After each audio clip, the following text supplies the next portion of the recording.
दोस्तों, अगर मैं आपसे कहूं कि जिस दिल्ली एनसीआर में 2 साल पहले लोग फ्लैट खरीदने के लिए रात भर लाइन में लगे रहते थे, जहां लॉन्च होते ही करोड़ों रुपए के अपार्टमेंट कुछ घंटों में सोल्ड आउट हो जाते थे, जहां गुरुग्राम, नोएडा और द्वारका एक्सप्रेसवे के नाम पर इन्वेस्टर्स ने आंख बंद करके पैसा लगाया, उसी दिल्ली एनसीआर में अब घरों की बिक्री लगातार गिर रही। तो क्या आप यकीन करेंगे, क्या आखिरकार करोड़ों रुपए का रियल एस्टेट बबल फूटने वाला है? क्या बिल्डरों ने ज़रूरत से ज़्यादा महंगे घर बना दिए? क्या इन्वेस्टर्स ने बाजार छोड़ना शुरू कर दिया, या फिर ये सिर्फ एक छोटा सा ब्रेक है जिसके बाद कीमतें फिर से आसमान छुएगी? नमस्कार, मेरा नाम है राजके वर्मा और आप देख रहे हैं रिपोर्टर जी। दोस्तों, आज की इस वीडियो में मैं किसी अफवाह या सोशल मीडिया के दावे की बात नहीं करूंगा, बल्कि आंकड़ों के जरिए समझाऊंगा कि आखिर दिल्ली, गुरुग्राम, नोएडा और पूरे एनसीआर के रियल एस्टेट बाजार में ऐसा क्या हो रहा है कि पूरे देश में एक तरफ घरों की बिक्री बढ़ रही है, लेकिन दिल्ली एनसीआर पीछे छूटता जा रहा है।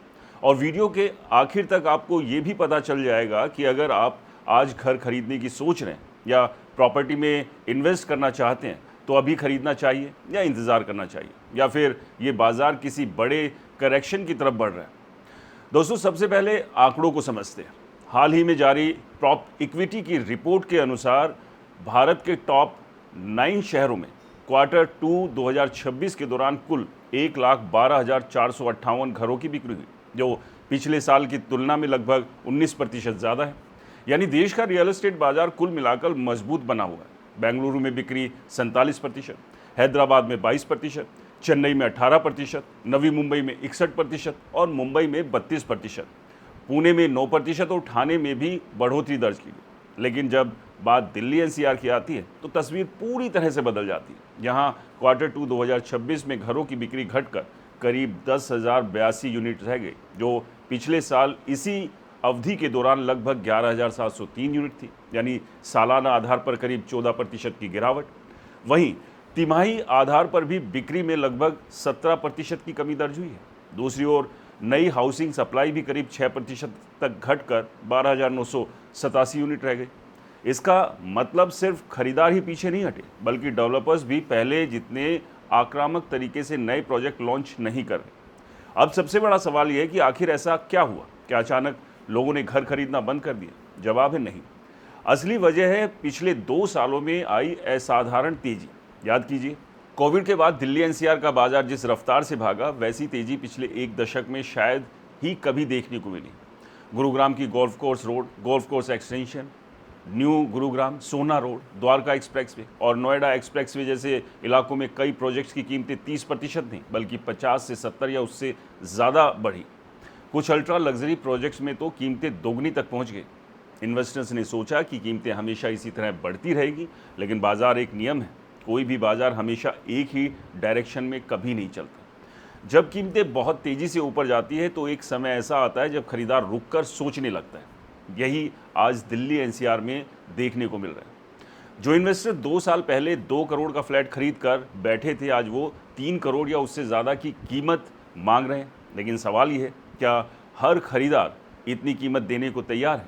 तो इसका जवाब सीधा है, नहीं।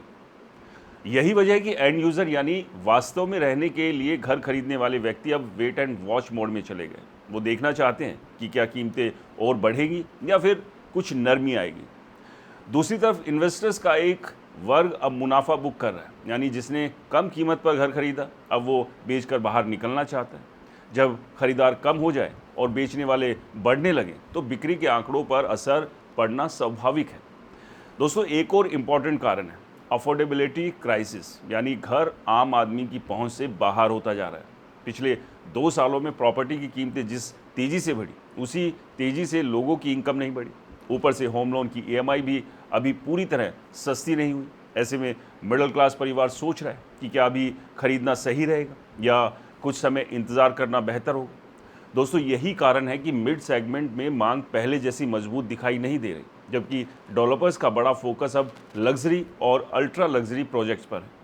यहाँ एक और दिलचस्प बात समझिए, दिल्ली एनसीआर में गिरावट का मतलब ये बिल्कुल नहीं है कि पूरा बाजार टूट गया है। असल में ये बाजार अब 2 हिस्सों में बढ़ चुका है। पहला हिस्सा वो है जहाँ अच्छी लोकेशन, मजबूत डेवलपर और बेहतर इंफ्रास्ट्रक्चर वाले प्रोजेक्ट हैं, वहाँ आज भी मांग बनी हुई है। दूसरा हिस्सा वो है जहाँ कीमतें बहुत तेज़ी से बढ़ा दी गई, लेकिन खरीदार उतनी तेज़ी से नहीं बढ़े। वहाँ बिक्री की रफ्तार धीमी पड़ने लगी। यही वजह है कि कई रिपोर्ट्स अब ये कह रही है कि दिल्ली एनसीआर का बाज़ार एक कूलिंग फेज में एंटर कर चुका है, यानी तेज़ रफ्तार के बाद अब बाज़ार अपनी सांसें समेट रहे हैं। दोस्तों, दिलचस्प बात यह भी है कि इसी दौरान देश के दूसरे शहरों में मांग लगातार बढ़ रही है। बेंगलुरु में आईटी सेक्टर, हैदराबाद में global capability centre, Navi Mumbai में इंफ्रास्ट्रक्चर और मुंबई में रीडेवलपमेंट प्रोजेक्ट ने मांग को मजबूत बनाए रखा। लेकिन दिल्ली एनसीआर में सबसे बड़ा चैलेंज यही है कि यहाँ पिछले कुछ सालों में कीमतें मांग से कहीं ज़्यादा तेज़ी से बढ़ी। दोस्तों, जब कीमतें वास्तविक खरीद क्षमता से आगे निकल जाती है तो बाज़ार कुछ समय के लिए ठहरता ज़रूर है। तो इसका मतलब ये हुआ कि दिल्ली एनसीआर का रियल एस्टेट बबल फूट गया है। जवाब इतना आसान नहीं है, क्योंकि किसी भी बबल के फूटने का मतलब होता है कीमतों में भारी गिरावट, बड़े पैमाने पर अनसॉल्ड इन्वेंट्री, बिल्डर्स की फाइनेंशियल परेशानी और खरीदारों का पूरी तरह गायब हो जाना। अभी ऐसी स्थिति नहीं है, लेकिन इतना ज़रूर है कि Q2 2026 के आंकड़ों ने एक बड़ा संकेत दिया है कि अब दिल्ली एनसीआर का बाज़ार पहले जैसे धुआंधार तेज़ी से नहीं चल रहा। खरीदार अब पहले से ज़्यादा समझदारी से फैसला ले रहे हैं और इन्वेस्टर भी हर प्रोजेक्ट में आंख बंद करके पैसा लगाने को तैयार नहीं है। लेकिन दोस्तों, कहानी यहीं ख़त्म नहीं होती, क्योंकि असली सवाल अभी बाकी है। अगर बिक्री घट रही है तो क्या आने वाले महीनों में प्रॉपर्टी की कीमतें भी नीचे आएंगी? क्या बिल्डर्स डिस्काउंट देने पर मजबूर होंगे, या फिर दिल्ली एनसीआर का बाज़ार एक बार फिर नई छलांग लगाने की तैयारी कर रहा है? आखिर इस पूरे खेल के पीछे कौन कौन से फाइनेंशियल और बाजार से जुड़े फैक्टर काम कर रहे हैं, यही समझेंगे दोस्तों इस वीडियो के अगले हिस्से में। तो दोस्तों, अब सवाल यही है कि अगर दिल्ली एनसीआर में घरों की बिक्री लगातार घट रही है तो क्या अब प्रॉपर्टी की कीमतों में बड़ी गिरावट आने वाली है? क्या जिस तरह 2008 के बाद कई देशों में रियल एस्टेट बबल फूटा था, क्या वैसी ही कोई कहानी भारत में भी लिखी जा रही है, या फिर ये सिर्फ एक छोटा सा ब्रेक है जिसके बाद बाजार फिर से नई ऊंचाइयों पर पहुंच जाएगा? दोस्तों, यही सवाल है जिसका जवाब हर होम बायर, हर इन्वेस्टर और हर बिल्डर जानना चाहता है। लेकिन इसका जवाब समझने के लिए हमें सिर्फ बिक्री के आंकड़ों को नहीं, बल्कि पूरे रियल एस्टेट इकोसिस्टम को समझना होगा। सबसे पहले ये समझिए कि किसी भी रियल एस्टेट बाज़ार में 3 चीज़ें सबसे ज़्यादा मायने रखती हैं। पहली डिमांड यानी मांग, दूसरी सप्लाई और तीसरी अफोर्डेबिलिटी यानी लोगों की खरीदने की क्षमता। अगर मांग तेज़ी से घट जाए, सप्लाई लगातार बढ़ती रहे और लोगों के पास खरीदने की क्षमता भी कम हो जाए, तब बाज़ार में बड़े करेक्शन की शुरुआत होती है। लेकिन दिल्ली एनसीआर में फ़िलहाल तस्वीर थोड़ी अलग है। यहाँ मांग ज़रूर धीमी हुई है, लेकिन डेवलपर्स ने भी नई सप्लाई को कंट्रोल कर दिया, यानी बाज़ार में उतने नए प्रोजेक्ट्स लॉन्च नहीं किए जा रहे जितने 2-3 साल पहले किए जा रहे थे। इसका मतलब ये हुआ कि बिल्डर्स भी समझ चुके हैं कि अब बिना सोचे समझे हज़ारों फ्लैट लॉन्च करने का समय नहीं है।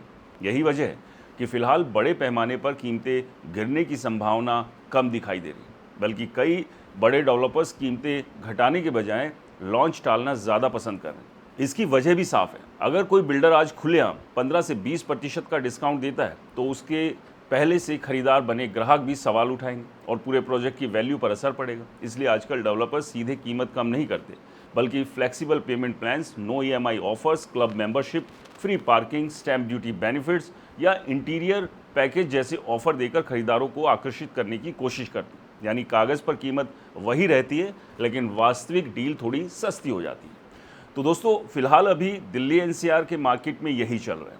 अगर आप गौर से देखेंगे, और जो आंकड़े मैंने बताए ये आंकड़े मेरे नहीं हैं, ये बाकायदा रिपोर्ट में दिए गए आंकड़े, यानी पूरे देश भर में एक तरफ बिक्री जहां तेज़ी से बढ़ी है, वहीं दिल्ली एनसीआर में घटी है।